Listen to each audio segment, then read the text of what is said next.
Oh,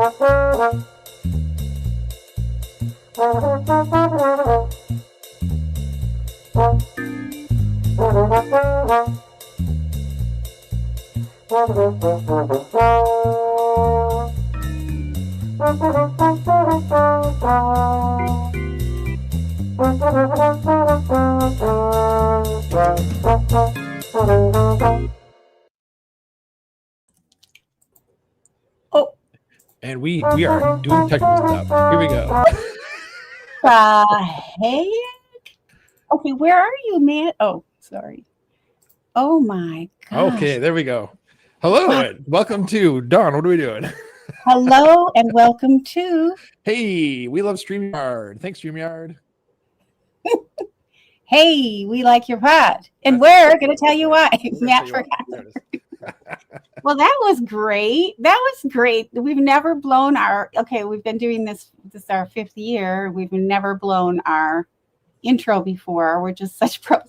Hello and welcome to Hey, we like your pod. We're going to tell you why. Hi, it's Dawn here, and I'm joined as always by my trusted partner, Matt. It is so good to see you, and I'm so excited to see our friend Sarah Kelliher from Packaday Podcast. Sarah, how are you? It's so good to see you. How's your week going? Yeah, it's great. I mean, listen, I'm glad to be a part of history of the first botch intro of the show. You know, I was the first guest ever on this show. Now I'm the first one to witness this. So I think just every time we're together, there's some sort of milestone that's hit, and I'm honored. I'm flattered. But no, it's great to see you both. I mean, we were talking before we jumped on, and I can't believe it's been 4 years and 1 week since I was on this show, and that's insane because I feel like I was just on it. And it's probably just because I interact, like tweets, you guys like my tweets, we see, there's tags, there's things, occasional DMs. And I'm like, there's no way that we haven't spoken face to face in 4 years, but here we are. But that's a long way of me saying I'm grateful to be here and I'm looking forward to chatting with you guys. It's like 4 years plus of like really wonderful friendship and part of the community. And that's a beautiful thing because when I think back, like when did I first get involved with Packers Twitter? I don't even know at this point. It just feels like it's always been that way, and I'll never not call it Twitter, but the Packers online community broadly. And I love it. It's great stuff. It's so good. And so how was your week, Sarah? How was your week? How did you take in Sunday's game? Was it spectacular for you? Were you around friends and family? How did that work out? Yeah, so to answer your first question, the week was great. It's been a crazy work year, honestly, for me. And this week I felt like things were a little more stable, at least, where it was a little more calm, and was, out on the pod last week, but glad to be back with Dusty and Steve this week. So that was certainly a highlight to just reconnect. Even though it was only a week, I miss those two, and hopefully they never hear me say that. But as far as the game, I think, that's part of the reason why it was a good week, because I was kind of riding that high into the week. And it's funny. So I had I'm in a community orchestra where I live, and we had our, winter concert on Sunday. So I missed like the very first quarter. So I missed the awful interception, which is great. I didn't have to see that. Mm-hmm. And then it was really sweet. My whole family and Bailey, my boyfriend, his parents came to the concert. And then afterwards, we watched the game. So I got to watch the game with both my parents. And if you've heard me talk about on Packaday, I love when I can watch Packers games with my dad because that's who I started watching them with. So we went to a local sports bar where I live, and we had a ton of fun, eating good food, watching the win. And, it went down to the very end. So it was fun. And, there were moments like with the Josh Jacobs run there on third down where it was like, oh, no. Oh, yes. It was definitely one of those. And seeing Christian Watson just be an athletic freak out there and, Nixon with the game-winning interception, it was great. So felt like I was kind of riding that high into the week, had a good week, and I got a long weekend, took some days off. So I'm feeling good right now. I'm feeling good. What about you, Matt? Having a great week. I mean, people keep asking me, are you getting ready for winter break? Because, I work at a university, so we have a break coming up, and professors, they're done, they're gone, but staff, it doesn't have quite as much time off as they do. But right now there's like it's like 50 things I need to get done before the holidays hit. And so I just feel like not flustered, not over, what I'm trying to say, it's not too much, but I feel like I have just enough time to get just all those things done. And so I'm not even thinking about the holidays yet. And that, in addition to the fact that, we're in a new house now. We moved here almost exactly a month ago. We don't have our holiday stuff up yet because we haven't gotten to it. We're going to put that up this weekend. So I'm just not in the holiday spirit yet. Not exactly. But that said, I mean, it's been a great week coming off of, especially how good the Bears game ended. If it had just been like a straight up shellacking, that's fun. That's enjoyable. Beat up on little brother. That's great. But for it to end like so hilariously, that was so great. I just sat there just laughing, like literally on my couch for the whole minute. You're just exhilarated and happy and super amused that that's how it ended, Russell Douglas style, right? And just, like you said, Sarah, just been riding that high from that. So having a great week. It's really great. I felt there. I too had to. I watched the second half. And I sort of peeked in on the red zone highlights on mute for the first half. So I didn't actually watch the whole game again until last night, which I like to do, without all the excitement and stuff. But I didn't feel kind of like what was at the Lions. What was the game before that? Anyway, I didn't feel, first of all, we were ahead the entire game. They did tie it at 1 for a minute, but it's not like I didn't really feel like the defense, even though they were really gassed at that point, were going to let them win that game. So whether they went for 1 and it was a tie, or they went for 2 and the defense blocked it, I just never felt like there is no way that they're going to take this game. It's just no way. They're not going to do it. I was completely convinced. So I was like, okay, well, that works. I was just very calm about it. Were you super calm or were you nervous, Sarah? I think I wasn't nervous, but, Caleb Williams looked pretty good at some points in that game, and he made some great plays, and, you got to tip your cap when you can. And there were moments where it was like, wow. And they were kind of torching the defense in the second half. And so I wouldn't say I was nervous because for me, kind of what you're saying, it always felt like there's no way. The Packers always beat the Bears. They got to win. They're going to pull it out. But then, there's that small part of you that's like, I don't like that. This is the first time, yes, there's still things that Caleb Williams can work on, but, they're kind of ahead of where a lot of people thought they would be this season. And that thought is a little scary of, they're progressing. They're kind of like, in a way, I'm not comparing the personnel in this way, but it's, it's when the Packers in Jordan Love's first year as a starter, it was like, this is kind of the rebuild year. And then they make the playoffs. They beat the Cowboys in the playoffs. And, you could kind of see the Bears doing something like that. I think their schedule is a little easier than what the Packers was. But you were getting feels of that, like, maybe this is happening sooner. But then the Packers handled it. I'm really excited, honestly, that they're playing again in 2 weeks because or really now it's like a week and a half, but I feel like there's just the rivalry is back. Not that it ever went away, but I think sometimes the Packers looked at them, they didn't take them as seriously. And now it's like, okay, we have to take them a little more seriously. And the players are talking trash. The players are, after the game saying things about each other to the reporters, and then that's getting reported and shared on social media. Captions of Instagram photos from wide receivers are taking shots at, corners from the other teams. Like, this is what you want in a modern day rivalry. So it's been fun to kind of see that come alive again. And I'm glad that all those feelings are still going to be fresh when they play again in a couple weeks. Yeah. I mean, I've been saying, like, it's really good to have opponents, like, rivals like this that are good as long as we still beat them. And so, like, check the box for both of those things this time around. And we lost Sarah maybe. So I was gonna ask Sarah what her take was on the handshake at the end, but Dawn, I'll take it to you instead. Oh, well, I really appreciate what Sarah was saying because I too am glad. First of all, yay for the Bears fans that they have a team to root for. I mean, that's great. It's not just Williams, but, a new coach. You're so nice, Dawn. You're so nice. They're looking better. I might be patronizing, but that's okay.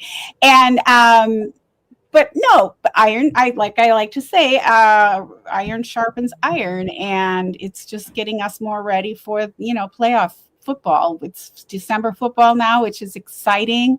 It was just everything we could have asked for. And, having them not show up or be just super lame wouldn't have been anywhere near as much fun. It was a good game. And I just felt super, I'm not saying I don't think we can lose a game, but I feel very confident in the Packers. And I felt like they exuded confidence and a lot of energy for that game. And I think they're going to be doing the same throughout the rest of the season. Yeah. And Matt, I did hear your question. I was afraid, like I was telling you guys, I was going to get the black screen. It's okay. I just did a quick, let's turn my screen off real quick and then I'll come back and everything's good. So no, you're fine. The handshake, I love it. I love that. I think, again, I was talking about the rivalry and how it's fun. It's more fun if you're a fan of football, no matter what. This is the kind of stuff. This is why people love college football, right? Because there's a ton of things like this, and there's tradition and thing. And I think the Bears and the Packers have so much tradition in this rivalry. And so the fact that, and I know LaFleur tried to shrug it off, like, it's just another game. They're an NFC North rival. Nah, you stop and you at least give a hug, but or like a side hug, a little pat on the shoulder, let it linger for a second. But the fact that they probably shook hands for about 2 seconds, I love it. I love 2 seconds. It was not even a full second. Yeah. I think it was a walk by. Obviously I'm team LaFleur, but it was just weird. I think it's weird when someone takes a shot at you like that when you don't know each other. It'd be different, there's that core group of guys, Shanahan, McVay, LaFleur, and they know each other. So if they make jabs, it's like, yeah, they get it. They're in the same coaching tree. Those guys go way back. But for LaFleur then to come out and be like, I don't even know this dude. Why is he saying that? That's just weird. That's just weird. I love that response though too, because it's like, oh, did somebody say something to me? I who? Ben who? Like, I love that about LaFleur. It's first of all, it's a classy way to respond, but also it's just it's diminishing of Ben Johnson in such a low key way. I love that. Or if you saw that clip all over social media this last week of like, Ben Johnson saying the thing about it was nice to be Matt LaFleur, and he does that like really weaselly grin. He's all like, it's so creepy. It's like, oh God, that's so gross, man. Really it felt, as the kids say, very cringe. And just seeing it again and again, I just makes my skin crawl. It's creepy, Dawn. You're right.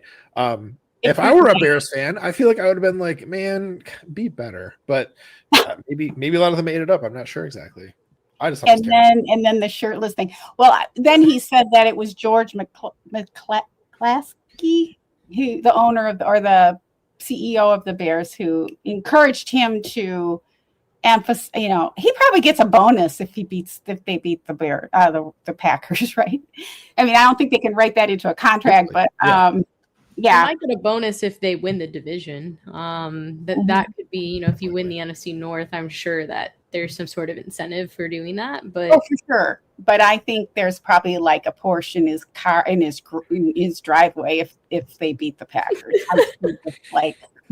But I thought and I hadn't seen that until the week before the game, and it looked like really cringy and creepy, and just like, this is a very weird guy. Like, if you're gonna throw a line out there, throw it out. It was just kind of like odd. And I did a little video too, Matt. You might not have seen it, but it was the handshake. And I did what was my joke? Let's see.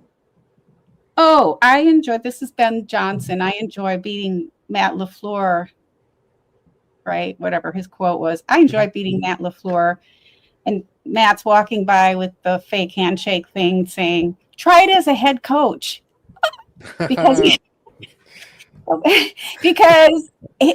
all big talk when he's well, I did it under this coach and I did it under that coach. It's like, well, you didn't do it yourself. So it just set himself up for more criticism. I think it was dangerous.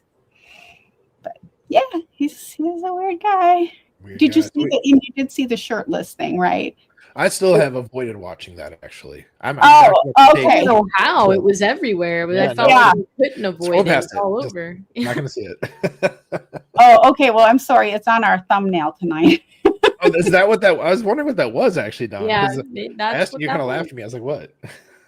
I know. He's like, I don't get the reference. I'm like, I don't know what to tell you then, because it's like, where you been, Matt? Under a rock? I thought you were kidding, to be honest, but no. I can tell. No, you never know. So no, it was fun, and yeah, I don't mind a little bit of ribbing, but it was awkward. He's an awkward dude. He's an awkward dude. But the last play, I really love that our defense was definitely looking for that play. Kind of predictable because they just did it last week with another team, and of course the way Caleb threw it and all that jazz. I also thought it was a little odd the way Caleb reacted to it. He was like, "Did you catch smiley?" It was a weird moment. It was like with his mouth open. I'm like, that's it. I prefer that to Aaron Rodgers having a temper tantrum on the field. But that was another one. It was like, these are some weird people. Like, this is odd. Well, you know, remember Caleb Williams grew up a Packers fan. Sorry, go ahead, Sarah. No, I was going to say, I think that one was tough. Like, I would have wanted to see it in real time, but they slowed it down. So I feel like if you're yelling and like your mouth is open and they slow it down, it may look like you're smiling more than you actually are. That's kind of was my thought, is like, I think it just looks weird because it's slowed down. Yes. But if I would have seen it in real time, it probably just looked like he went, and then that was it. But I don't know why. And Fox is notorious, I feel like, for doing it on the cutaways, like extra slow motion, where I'm like, that just doesn't look real. That didn't look natural, and I didn't like it. So, that might have been an error, not an error, but you know, maybe it wasn't as weird as we thought, and it was more so that he had a very high definition camera on him in slow motion. Right. That's probably the most reasonable answer. For me, though, my working theory is that, you know, he grew up a Packers fan. And so maybe he had like a Ratatouille moment there.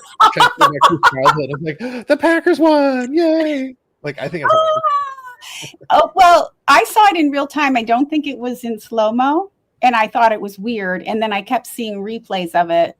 And I was like, okay, I guess everyone else thought it was weird too.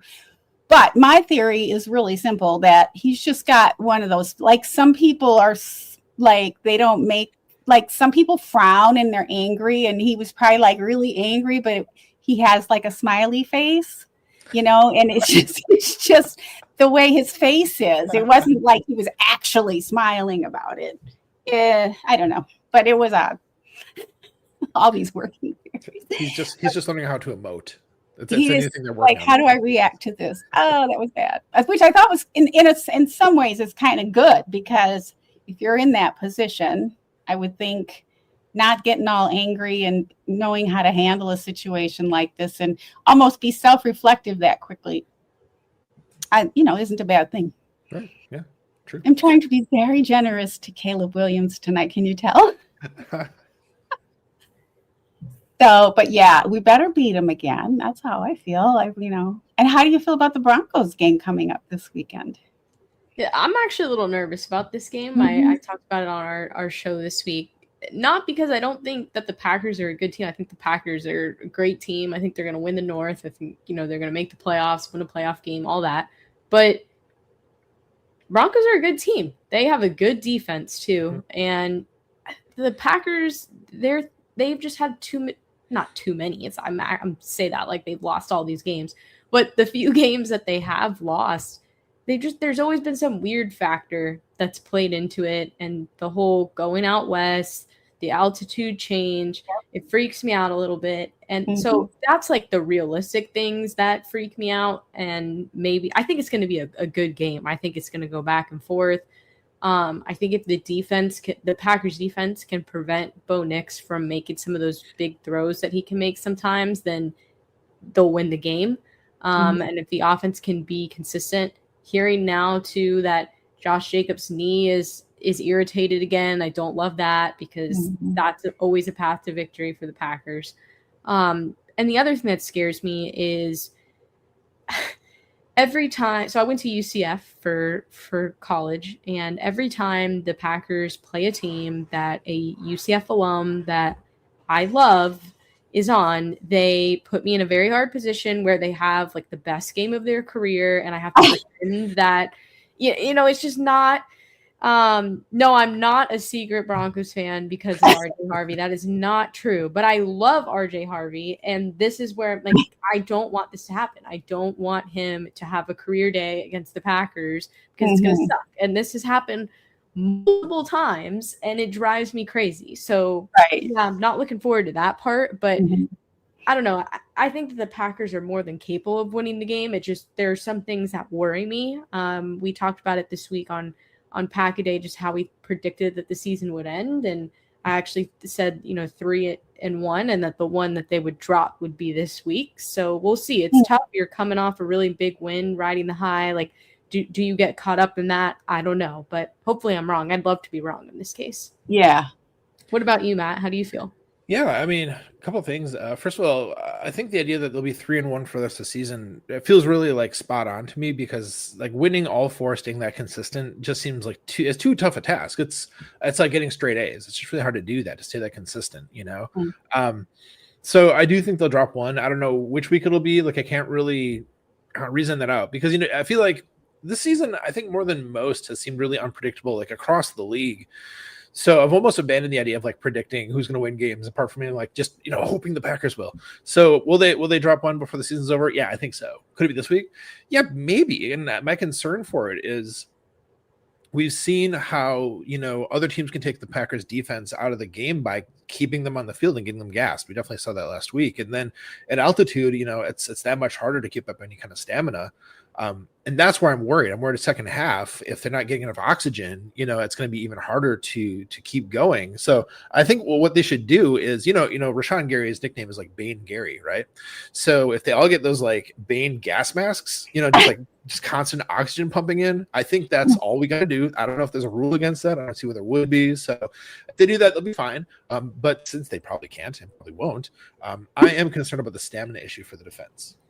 I would think that they could train for the high altitude, low oxygen, though. I'm sure they've got ways to train for that this week. Wear belts around their necks, or like, I don't know how you do that. I'm sure they're aware of it. Put it that way. I'm sure they're trying to do things. Oh, they're aware of it for sure. Right. I was listening to an interview,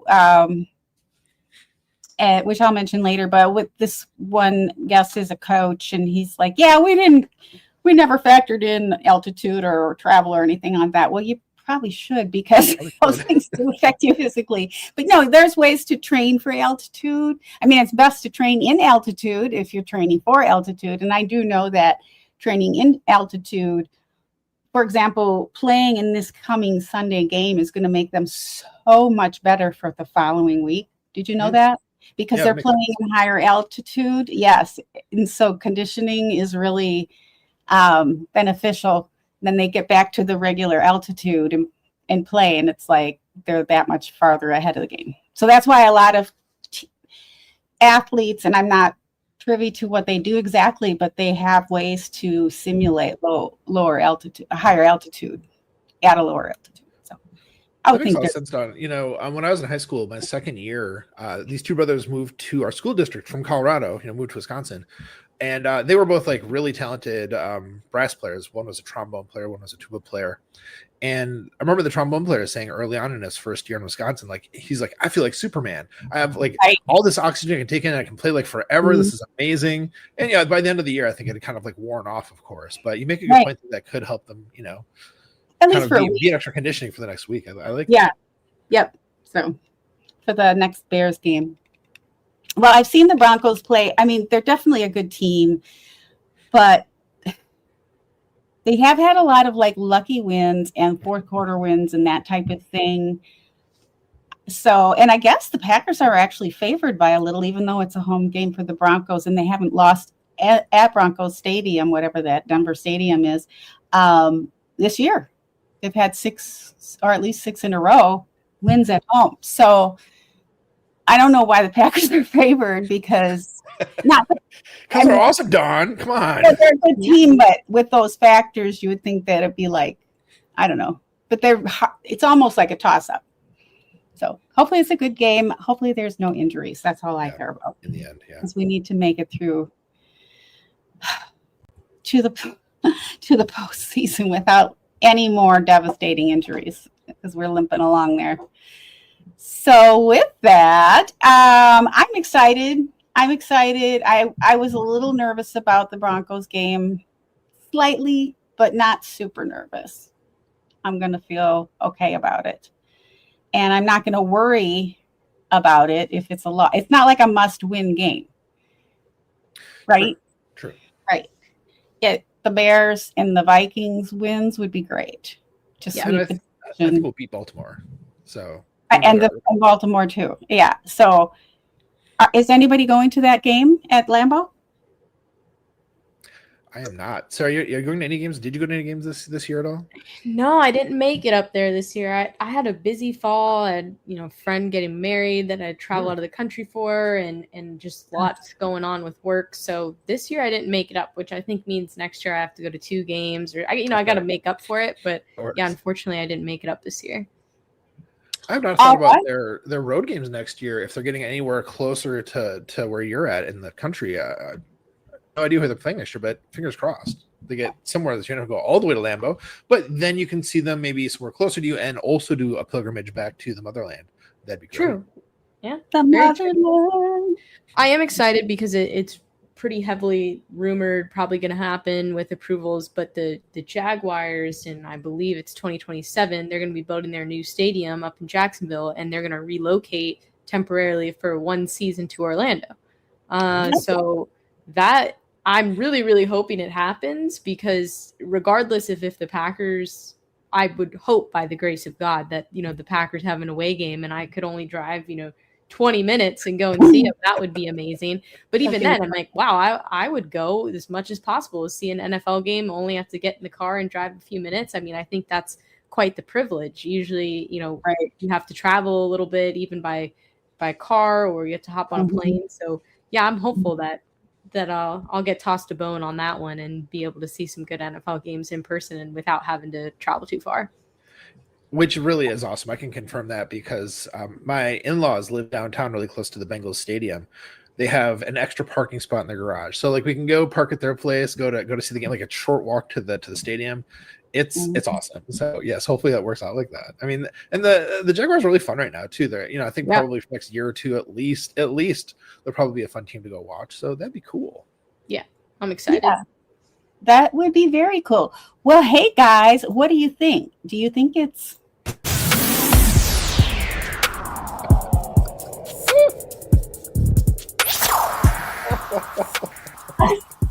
It's time for this week's superlatives. Oh no, the lead-in. I'm hey guys, sorry. you didn't think it's or the ... what do you call it? Ellipsis, There we go.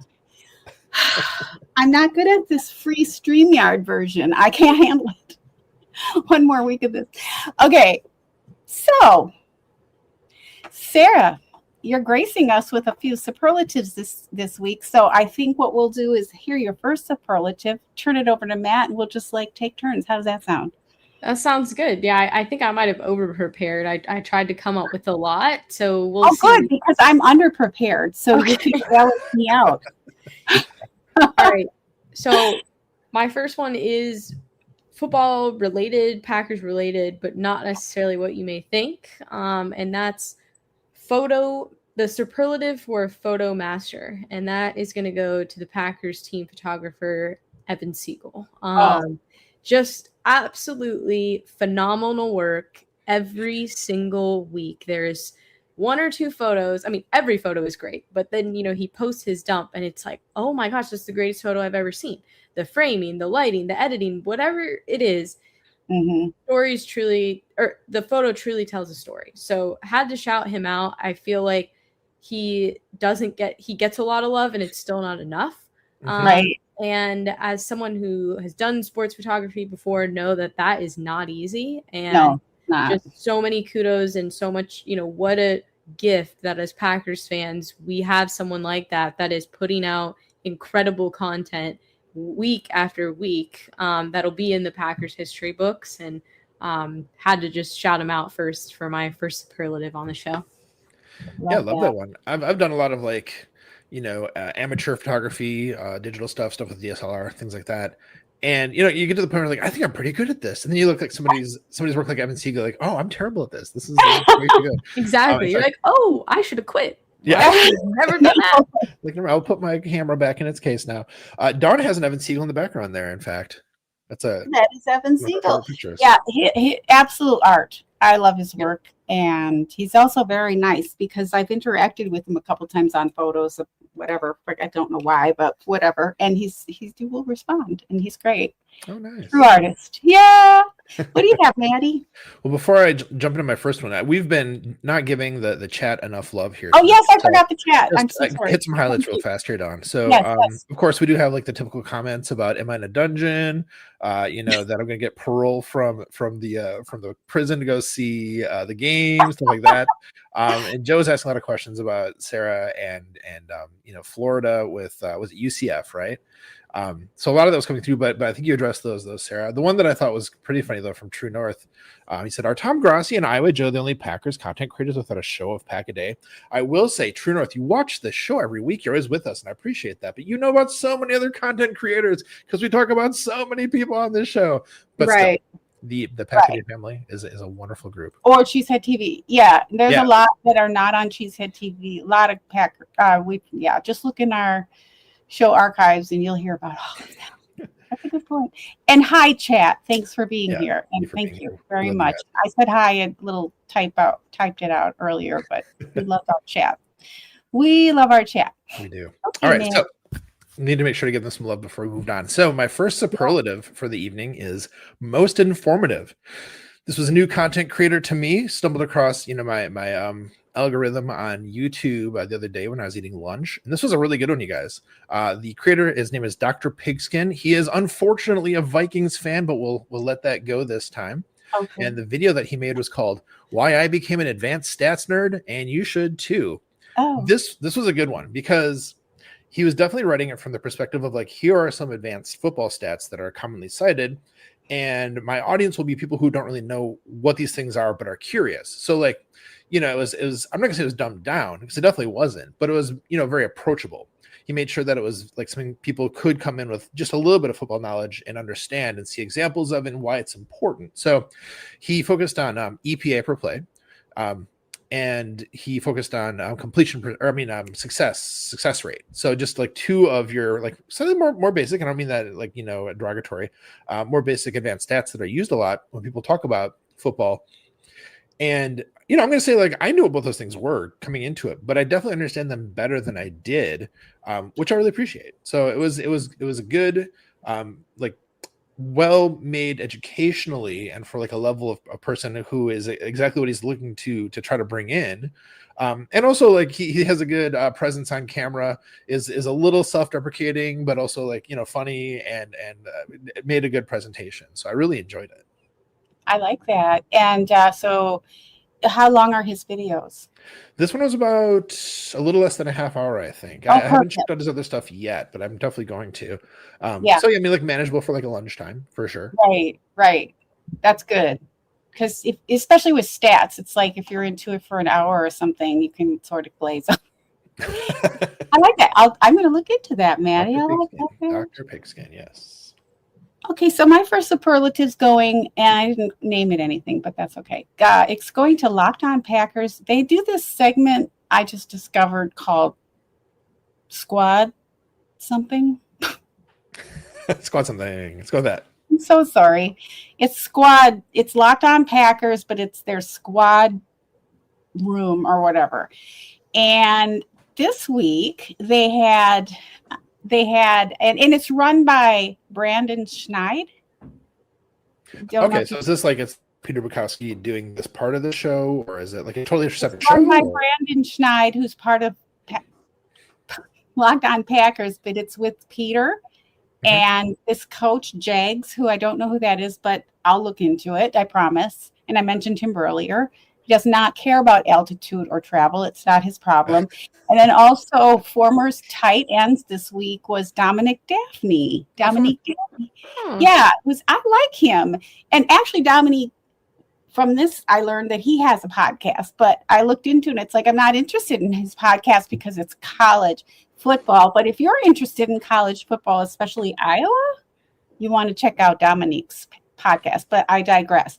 So this squad show with Brandon Snide and his group, they break down everything on a weekly basis. But this week, of course, they talked about the win against the Bears. They talked about the upcoming game like we are on Sunday against the Broncos. But Brandon is a really good interviewer. And he asked some great questions of the coach and Dominique. And Dominique gave some really cool insights into the locker room, into Matt LaFleur, actually. Yeah, because he was asked. Nothing, too private, but really great insights from an actual team member who played with Rodgers and played with LaFleur. And things I wasn't expecting to learn when I just happened to, like, YouTube just played that and I was in another room and I wasn't really paying attention, but I was pleased I did. So check it out. Oh, and also about Goody. Almost about Goody. You happened to check that out? Did you hear that one by chance? What? I said, Sarah, did you see that? Did you hear that one that Dawn's talking about? I didn't, no, but it sounds like I need to. It was kind of juicy. Yeah. Me too. I mean, I love hearing, former players talk about their experience when they were players. Like, Schneidman and Kuhn's podcast this season, The Tundra, is laced with John Kuhn talking about stuff like that. And it's always super fascinating. And a lot of times he'll say stuff that totally isn't what I would have guessed, not what I would have expected. It's like, it was like that in the locker room. That's really interesting. So, I mean, that kind of stuff, that's catnip. I love that. So I'll definitely check that out, Dawn. Good recommendation. It is. And I just thought the way Brandon framed the question was really important. And I'm just kind of boycotting Schneidman right now. So. Oh, no. Talk about that later off. No. I said it on this show before. It's that tacky question. Matt, are you on the hot seat? Come on, man.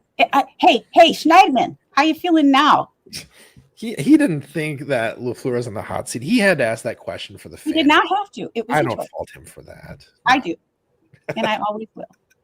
That's awkward because he was part of my next superlative. So he's actually one of mine as well. So yeah, okay. I'm really mostly tongue in cheek on this, you guys. I hope. No, you're good. Yeah. No, I was gonna shout out the Tundra with him and John Kuhn just as for the superlative for consistent good listen. I know that sounds dumb, but it's every time I listen to something that they do, it's consistently interesting, whether it's a tidbit from Kuhn about his playing days or whether it's just something that, kind of like not an Easter egg, but a little seed that Schneidman's able to plant about what he's hearing, in the locker room and being there, boots on the ground. So I always enjoy too that it's very easily digestible. I don't always have time to sit down and listen or watch a very long episode or show. And, sometimes when I do our podcast, like, okay, now I've talked a lot about the Packers, so I want to listen to something else, or do something else that's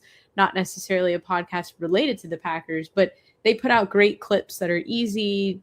Oh, quick, I got enough of what I needed. And that was an interesting tidbit. So it's just a consistently good listen from them. So consistent good listen for a podcast would definitely go to those. I don't know the best way to word that, but that's kind of what I wrote down. Is there a classification of music called easy listening or something that used to be back in the day? It was horrible. It sounds like something else, but yeah. Digestible listening, maybe. I'm not sure. But yeah, they've been killing it. So I totally agree. And I love when they have Andy Agar on or any other guests, the interview that John Kuhn did with David Bakhtiari, actually shouted out the week they did that, on the show here. Yes. Really good show. Really enjoying that one. Yes. Well, the boycott is just until the end of the season. I promise. No, I just like it. Okay, so Maddie, your turn. Yeah. My next one is most thought-provoking. So a thing that J.R. Radcliffe has brought up on reporting is eligible the last couple of weeks is that he wishes that Lambeau Field had a dome, which is sacrilege. We know. That's crazy to say that kind of a thing. But he laid out an interesting argument. And the kind of crux of it was like, nobody really likes being super cold when they're watching a football game. This is a lie we're telling ourselves. Like, why are we talking ourselves into this? Like, just like for the tradition and like the lore, it's like, no, it's more fun to not be cold. And so that was kind of where he started. But he went from there to talk about, are the Packers, is it actually an advantage for the Packers? Like, it hasn't been since the Ice Bowl was what he said. I don't know if I agree with that, but like, I think any Florida team coming up to face us in December, who did we handle? I think it was Baker Mayfield with the Buccaneers. I think it was like a November game where I think we played them in, and they just couldn't take the cold, if I remember correctly. But point being, so of course I started some debate between him and Paul, and I think Tyler Burke was on this week, and I would have never thought like should there be a dome for Lambeau Field, but like since then I keep coming back to it mentally and thinking like I don't know, I don't want to go up to game in December. I try to plan it for like October, September, maybe early November, maybe. I don't want to go up in December because it's too freaking cold, So like maybe I need to actually like listen to that and think like, oh, maybe we do need a dome. Right. Nah, I don't think you do. I think so? No. Yeah, no. Yeah. There's some things where change is good and we should embrace change and we should welcome it and encourage it. This is one of those things where I'm like, I think we actually need to honor tradition instead. And so much of the Packers history is snow games, freezing cold. We are used to these elements and you're not. And I feel like taking that away is kind of taking a piece away of the Packers tradition. But always intriguing when people have the conversation, but that's my personal feeling about it. Yeah, and I think there's a lot to be said for like the aesthetic of a snow game. Dawn, you're going to jump in. Go for it. Oh, no, not at all. I was just going to say, maybe a compromise and just like have padded heated seats, like instead of the, those cold bleacher type of seats, bleachers? Right? Yes. I mean, I grew up with that and I hated, I didn't like it. I didn't like going. I went, I suffered through it. I hated football because, and my sister and I were just talking because she's up in Wisconsin. And it's like, and she's talking about maybe going to the Ravens game because she's so excited about, but it's like, it's so cold. It's really hard. Like I could not do it now. And I just couldn't. I would die. Yeah. But I don't know. But I do like that it's an advantage for the team. I think if the team's calling for it, that's a different thing. But I haven't heard players call for it. I love that Jared Goff can't possibly throw a ball in Lambeau in November and on. I mean, it's wonderful. So I don't know. I mean, and then it's also because you're from Florida, Sarah, it's really miserable to be super hot or humid too. Oh, yeah. With those uniforms. I mean, I think that'd be worse, to be honest. I was listening to, I forgot who I was listening to today, but the player was like, no, I'd rather be cold. And I can believe that. Yeah. Hot. Yeah. It was probably a Packer player. I don't remember who it was, but yeah, it kind of, and for me too, I would feel that way.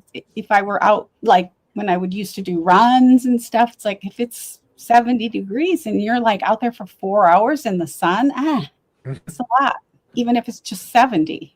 So. Well, I think that, kind of going to that tradition part, it is part of the Packers, identity, and you don't want to take like that away. So I think that's an important part of the conversation. But unpacking these things from time to time, questioning, these core beliefs we might have is it's always a good thing in any facet of our lives. 100%.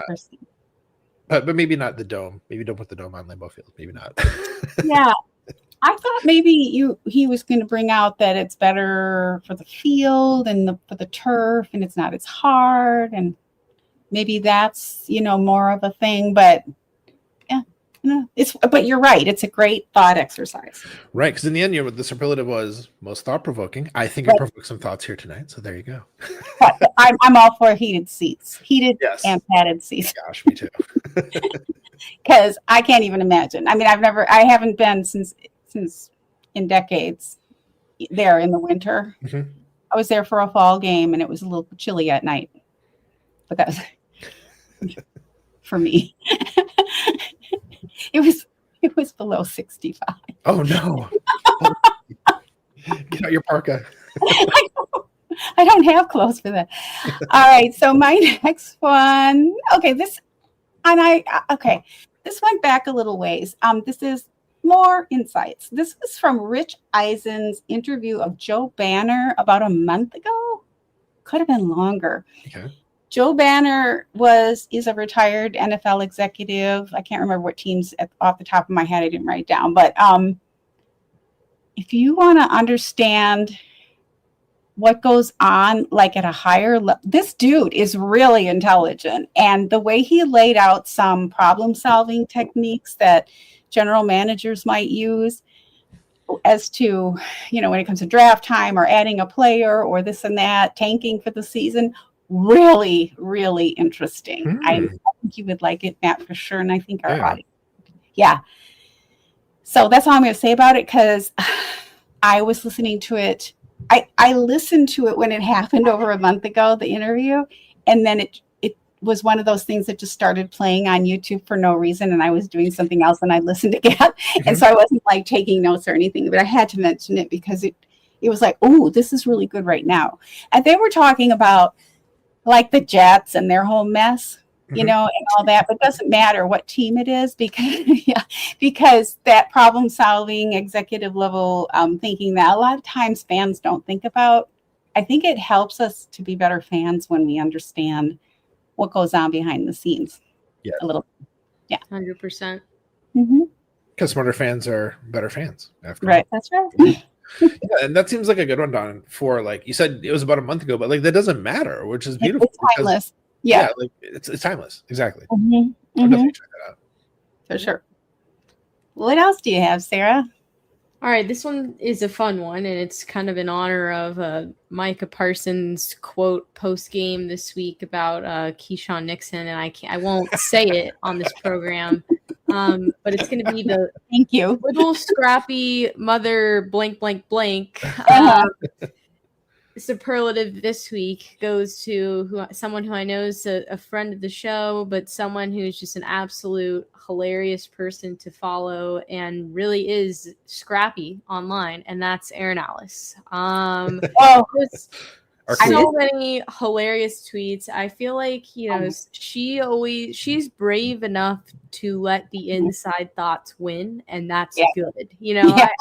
A lot of times she tweets something where I'm like, yes, I did think that. Was I going to put it online? No. But the fact that you did means I can either like it and retweet it, and that's great. So I think she definitely fits the Micah, the first little scrappy mother blanker award for this week. She is a scrappy mother lover. It's true. Yeah, and really all the time. We were just talking about evergreen content, things that don't necessarily have to be recent. That Erin is a follow that no matter if it's football season, draft season, if it's in the summer, there will be something that she tweets that will make you laugh your butt off. Indeed. She is. And you know what? I don't know if you saw this, but she had posted a couple of days ago, I don't know when or where I'm getting married, and I don't worry about my blah, blah, blah. But basically the person she's marrying, she's engaged to now, reached out to her because she's funny. And they say, like, I love that she lets her inside thoughts win and lets them out because, most of us can't do that. We just can't. on the off chance anybody who listens to our show doesn't already follow her, you can find her on socials, HEROO 2 O's INE, heroin. And the thing about Erin is like she's not just funny, she's also super kind. Like she often will retweet our posts for the show about like, hey, we're about to go live. She's shown up in the chat a number of times in the past. It's just like a super kind person. I'm really glad to know her. Yeah, we love her. I like that one, Sarah, very much. Yeah, good one. What you got, Matt? All right. Well, my last one was best reporting. So here we go. Some Schneidman for you, Don. All right. Okay, you guys are killing me. Can't believe your stance. This wasn't a planned effort. We promise. No, definitely not planned. Wink, wink. So, the best reporting from Matt Schneidman for his article for The Athletic, which of course he writes for. The article, How Keyshawn Nixon Saved the Day to Send Packers Over Bears into First Place. This was awesome because he was breaking down what happened at the end of the game and how it came to pass that though Keyshawn wasn't supposed to be guarding the target, which who was it? I forget who he was throwing at. Maybe Komet, maybe, but whoever, or maybe is one of the tight ends. Anyhow, he talked about from talking to the players in the locker room afterwards, hearing from them kind of how the play like morphed into what it was. That's like insight you wouldn't get otherwise. Like this took him going and talking to multiple players, hearing the story, hearing the perspectives, and bringing it all together to explain, okay, this guy's supposed to be in this. I don't remember all the details, so I'm just going to kind of like, take out names, whatever. But like, this guy's supposed to be in this guy. This other guy like lost his guy for a second, then went over to try to do this thing. And then Keyshawn realized he didn't have to cover his guy. And then he saw that this other guy was going to be open. So he ran over, and like the closing speed to get there in time to catch the football, to ice the game, to allow me to laugh hysterically on my couch for a minute, with the greatest of joy of, comes of beating the Bears. Great reporting from Matt Schneidman. Really, a really fun article to read and to get the story behind that one. Yeah. And with that story, to just like put that on replay and watch it in slow motion a few times, because you can see it all play out. You can see it all play out, and good for Keyshawn, of course, and the defense in general, and Hafley and the coaching, etc., for having them prepared to do that kind of thinking on the field, even when they were that tired, right? To stay on it, not give up, not take their eye off the ball. Yeah, it was great. Yeah. So good. Well, my final superlative is most comical.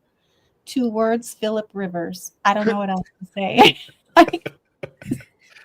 What a story, right? I mean, I'm worried. I'm worried about him out there. I know. A lot of people are. Like, why? Why? I mean, 45 years old, 1,000 kids, and I don't think he's been like in like football shape. Why would you be? Yeah. Yeah. He's been coaching, so his head's in the game. He's been consulting with Shane Steichen, I think, for like ideas on how to like coach his kids' football team. Oh, yeah. Which is cute. Yeah, coaching high schoolers, that is. But yeah, how's it gonna go? It's just such a fun story. I'm loving it. Is it fun or is it scary? I don't know. It's intriguing. That's what it is. Good, man. I was like, that's crazy. Why? I mean, sure, he loves his team, but it's like he's played for a lot of teams. He wasn't like a Colts for 18 years, I don't know, man. Here's a question for you, Dawn. If he did this with the Chargers, would it feel better for you because he spent a lot more years with the then San Diego Chargers? Or are you just like, I hate it in general? I don't hate it. He's 45 years old. So I'm just like, what the heck? I did not have that like on my radar at all. I don't think anyone did. It's not like some of the players who have been staying in football condition and wanting to come back, right. The dad, like he's 45. It's just funny because we got Joe Flacco and Rodgers out there. It's like, what is happening? Why do these old people not just go enjoy their lives? I'm not that old. They're much younger than I am, but still, I don't know. No, it doesn't matter that he's doing it for the Colts. It's just that he's not the person you would have thought that they would have reached out to. Yeah, it is a strange turn of events. How did that happen? I think it's on the Athletic Football Show. They were saying like probably he just was watching games and seeing like the guys having fun on the sidelines. Think, man, I missed that. And then like this weird opportunity came up. I don't know if he offered his services, or if they called him. And that's a good question, right? Like I wonder. I want to know. I'm guessing he did. And didn't the Lions just reach out to one of their older players? What's his name? I forgot his name. They're like, oh, he's going to come back. Yeah, but he failed the physical then. And he didn't fail. Yeah, he didn't make the physical. I don't even know. Did Rivers go through the physical yet? He must have. Yeah, because I mean, I think the coach is even saying there's a good chance he's going to start. He's starting, right? So, yeah. Yeah. Crazy. I mean, it's like the meme where there's a little kid that's like playing on the basketball court, and then there's an adult, and it's like you got to know, like, when your time's up, that's what it feels like. This isn't right. You're an old man, and some of these kids are 20 years old now. Like, this is crazy. Yeah, it's not right. It doesn't make sense. But it's funny. I thought it was funny. I still giggle about it just now talking to you guys about you're giggling about it. So yeah, let's hope we all continue to giggle about it and aren't like horrified. Yeah, because they have some tough games coming up. It's not like they have an easy schedule either. No, they have a very difficult. I mean, it was when they were ascending and looking really strong, and it looked like Daniel Jones was a legit MVP candidate. That was always the asterisk. It's like, oh, well, they have a really tough end of the year, so they have to finish strong. They have to keep this going. And now it's like, well, you have a really tough end of the year, and Phillip Rivers is your quarterback, so good luck with that. I know. It's just wild. And True Crime Wifey, hey, it's nice to see you. Are you guys talking? Yes, we're talking about Phillip Rivers. Tell us what you think. Tell us what you think, because I just think it's funny. I think it's funny, and a lot of people, and scary at the same time. So, I mean, it's okay. So here's the other thing. So the Colts were doing really well, really commendable. So why not find somebody who, with this tough schedule, to get them into the play? Are they thinking they're in the playoffs no matter what? I just don't understand the thinking there. I'm still trying to figure it out. They need a quarterback. I think that's what it comes down to. I heard, my sister told me Cam Newton said he was available. What? Oh, man. 36. I don't know anything about him, but yeah. Okay, so True Crime Wifey says, I watched Phillip Rivers destroy Florida State University back in the day. About 20 years ago, it's when Florida State University was something and North Carolina State wasn't. Is he in shape? That's the question. Don't know. So we'll see this Sunday, perhaps. In fact, we're going to find out. We're worried about it, though. We're worried. We're worried about his welfare. Yeah, I thought it was funny. I think it's funny. I think there are other players that could put in that position. I don't know. I guess the experience. He knows the rock. I mean, I don't know. Anyway, final thoughts about Phillip Rivers or any other thing before we... Well, Sarah, you said you brought a lot of superlatives. So you have some more to give us? Is that right? That's right.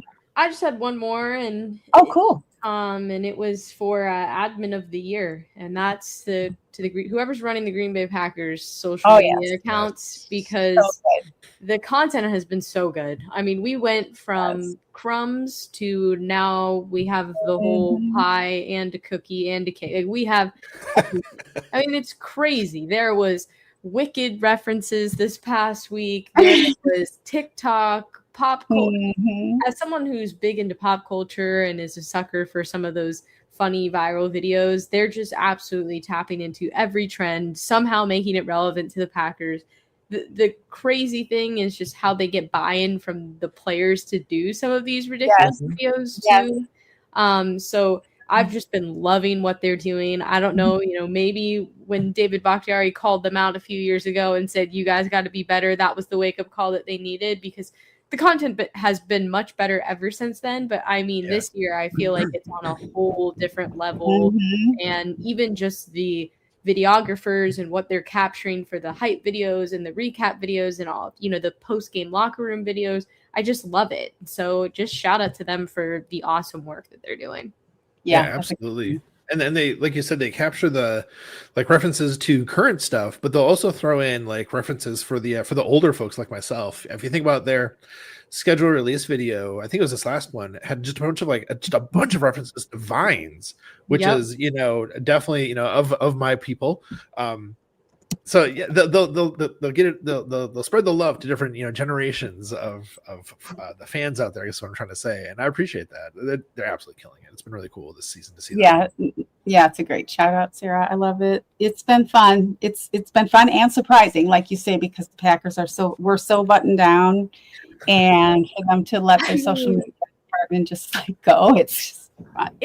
When they tweeted. I mean, I'm sure you guys, most people watching and listening, when there was at about 7 to 10 day span where that photo of Jordan Love as a kid with the "come get some" Nike shirt was going around Packers Twitter, and it was everywhere. And then after the Packers won that week, they tweeted it, and it was just surreal to see the official Green Bay Packers account with the check mark tweet that. I mean, I had to check like 5 times and make sure. Like, there's no way, to your point, Don, that the old school buttoned up Green Bay Packers are tweeting this picture of their quarterback, and they did. And it was just, it felt like, oh my gosh, they're on here with us now. Before it kind of felt like, oh, this is the parent and we're all the crazy kids and they're not really paying attention to what we're doing, but they want us to behave. And now it's like, no, now we've got crazy uncle who's running the account and is with us posting funny things too.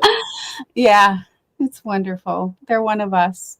Well, and the players are, right? The players were. So there was like this like awkward division where corporate was. And so now they've lifted that. It's just great. We love it. We love you, Packers.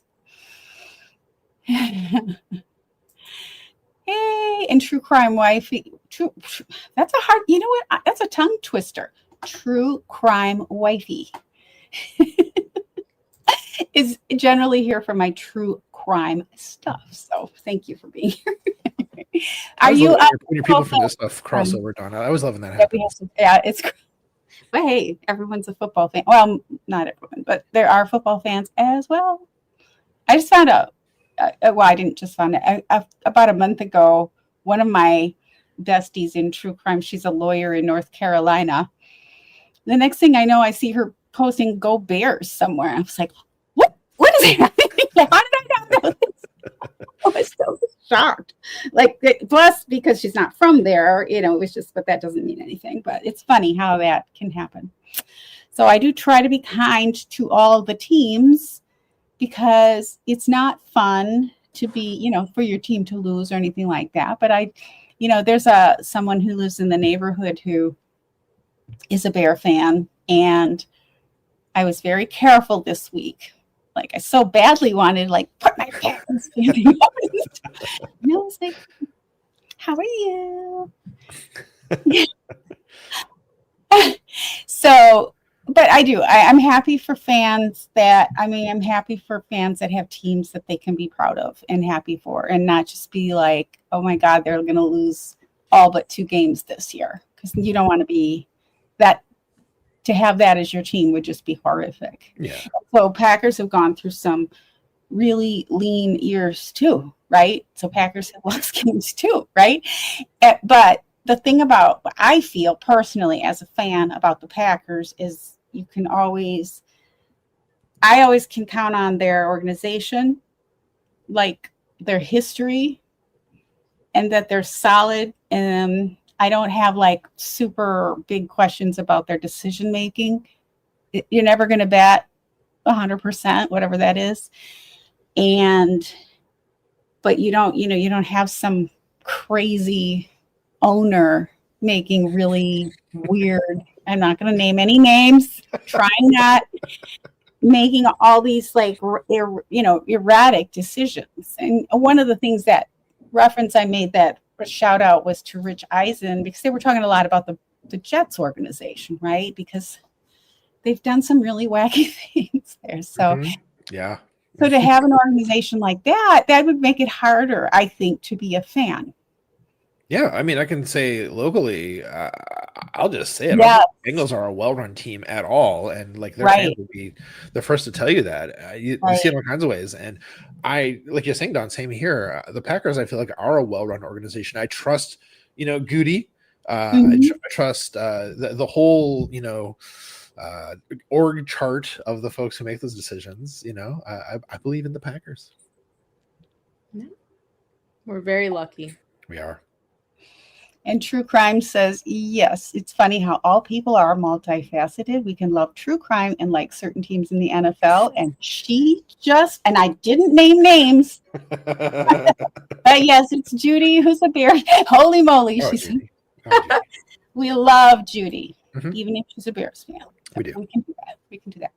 Well, any final thoughts, Sarah, before we wrap it up tonight? Is just, again, thank you for being with us. It's so good to see your face.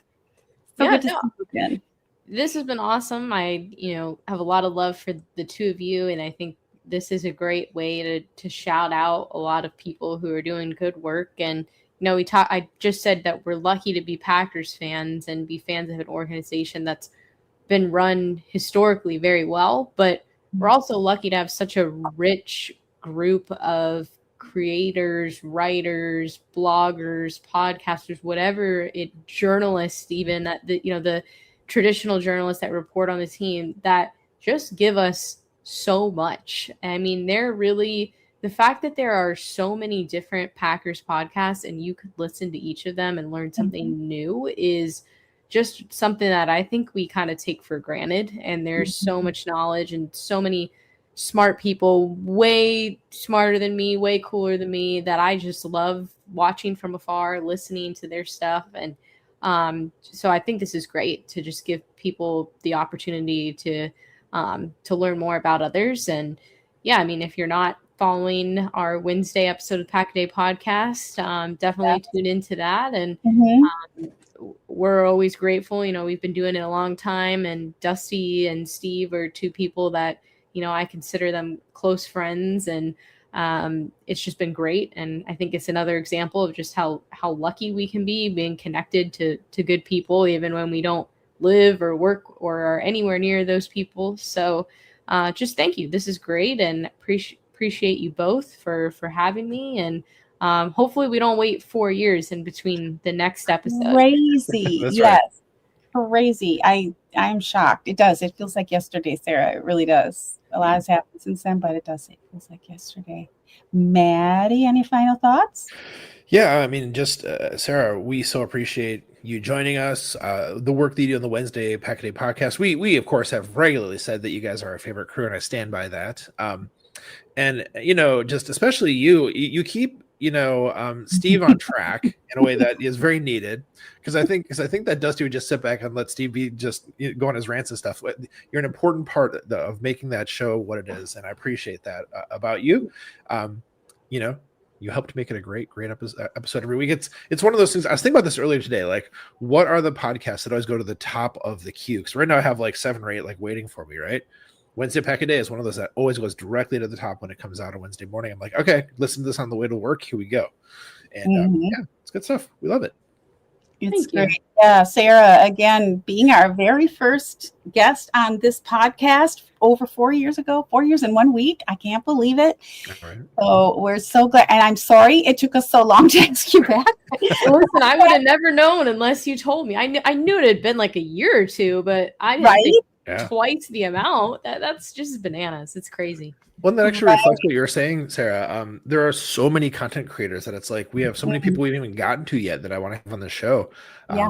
That's just how do we get to the second time for somebody? It's like, well, we need to get Sarah in here. Is what it is. Like there's other people. We'll get to them. Let's get Sarah back on here. Right. And for True Crime Wifey, because you're kind of new to this, what we do, Matt and I are here weekly, and we basically shout out 3 of our favorite content creators from that previous week, generally that cover either the NFL or the Green Bay Packers, but sometimes other things too, like animal attack videos or whatever. So that's what we do. We shout out other creators. That's what we kind of live for. But Packers fans have a lot of content to consume because we have just this plethora of choices, because it's the Packers and it's, a historical team, and there's just a lot of choices. And so that's what we do here. So, and anyone who isn't following Sarah you're on X, not Blue Sky, right, Sarah? Yeah, that's right. That's not for any specific reasons. Just trying to be on social media less. It's so hard. It's hard. Then you're adding a new. So Sarah is Sarah Kelliher 4. So it's SarahKelliher 4. Just in case, Matt, I would just want to make sure you got that. So Maddie, let's bring her home. Thanks again, Sarah. Let's bring her home. And oh, by the way, thankfully the Tampa Bay is beating the Falcons big time. And I say thankfully because I like Baker. I really do. Yeah, Baker's awesome. I really like him. And I love those orange uniforms. And I just feel like he deserves a win. Yeah. Yeah. He's had a lot of rough breaks this year. Yeah, no doubt. Mm-hmm.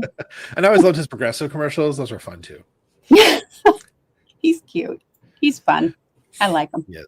All right, Don, I'll do it. Here we go. Okay. Friends, we'd love to have the chance to interview you and shout you out if you're a subscriber and a football fan. If you'd like to nominate someone to be a guest on our podcast, please let us know. Our DMs are open on all the social platforms. And folks, when you subscribe to our podcast, you help us to keep spreading the love in our community. And the best way to help this podcast grow is by sharing it with your friends and family. Please. Yes, Maddie, that's right. Because, I lost my script.